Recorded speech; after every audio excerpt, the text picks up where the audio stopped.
ബുർദ. എന്താണ് Burda? It's derived from the word ബുർഉദ്ദാഅ്. ബുർ എന്ന് പറഞ്ഞാല് ഷിഫ, രോഗശമനം. ദാ എന്ന് പറഞ്ഞാൽ നമുക്കറിയാം അസുഖം. അപ്പൊ അസുഖത്തിന്റെ ശമനം, അതാണ് ഈ ബുർദയുടെ കംപ്ലീറ്റ് വേർഡ്. പറയാൻ കാരണം നമ്മുടെ ഇന്നത്തെ ഏറ്റവും വലിയ ഹൈലൈറ്റ് കുട്ടികളുടെ പരിപാടികളെല്ലാം ഓഫ് കോഴ്സ് ഏറ്റവും ഇമ്പോർട്ടൻ്റ് തന്നെയാണ്. അതിനെ കൂടെ നമ്മുടെ കുട്ടികൾ ഇവിടെ കാഴ്ചവെക്കാൻ പോകുന്ന ദഫ്, അത് ഏതാനും നിമിഷങ്ങൾക്കും ഇവിടെ അരങ്ങേറും. അതിനോടനുബന്ധിച്ച് നമ്മുടെ നസീഫ് അംലാലിന്റെ നേതൃത്വത്തിൽ ഉള്ള ഒരു ടീമാണ്, നമ്മുടെ നാട്ടുകാരൻ്റെ ഒരു ടീമാണ്. നാട്ടിൽ എന്ത് പ്രോഗ്രാം വരുമ്പോൾ നമ്മൾ പ്രോത്സാഹിപ്പിക്കേണ്ട ഒരു കാര്യമാണ്. ആ ഒരു പ്രോഗ്രാമിനെയാണ് നമ്മളെല്ലാവരും കാത്തിരിക്കുന്ന ഒരു സംഭവം. ഈ ബുർഉദ്ദാഅ് എന്ന് പറയുന്നത് ഇമാം ബൂസൂരി റളിയല്ലാഹു അൻഹു, ഇമാം ബൂസൂരി റളിയല്ലാഹു അൻഹു ഒരു മാരകമായ ഉള്ള ഒരു അവസ്ഥയിൽ നിന്ന് മൂപ്പരെ എഴുതാൻ തുടങ്ങിയ ബുർഉദ്ദാഅ് എന്ന് പറയുന്ന ഈ ഒരു സംഭവം എഴുതി തുടങ്ങി.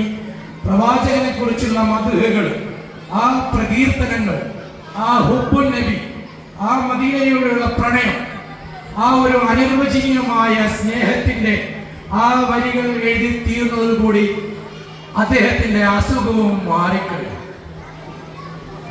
ഇതാണ് ചരിത്രം.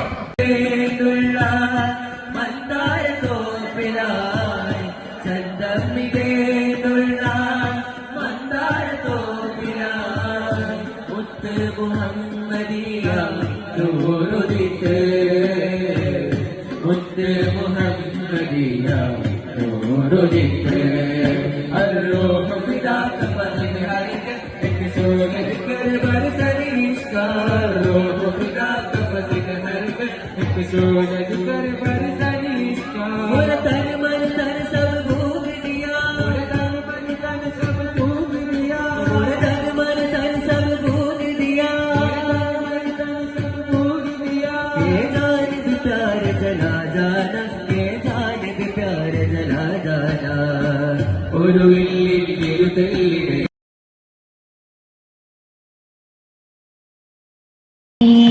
ഇമ്പമതോടെ തുമ്പികളായി പാറും പുണ്യ സ്വഭാവ കമ്പിടുമാത്തിരു പുണ്യ ഭക്തിയിൽ ചേർക്കലേ അമ്പരമാക്കി തിളങ്ങി നിലങ്ങും താരം നോക്കിയ സിക്കും അമ്പിയ രാജാവിന്റെ മുഖമി കാട്ടലേ ഇമ്പമതോടെ തുമ്പികളായി പാറും പുണ്യ സ്വഭാവ കമ്പിടുമാത്തിരു പുണ്യ ഭക്തിയിൽ ചേർക്കലേ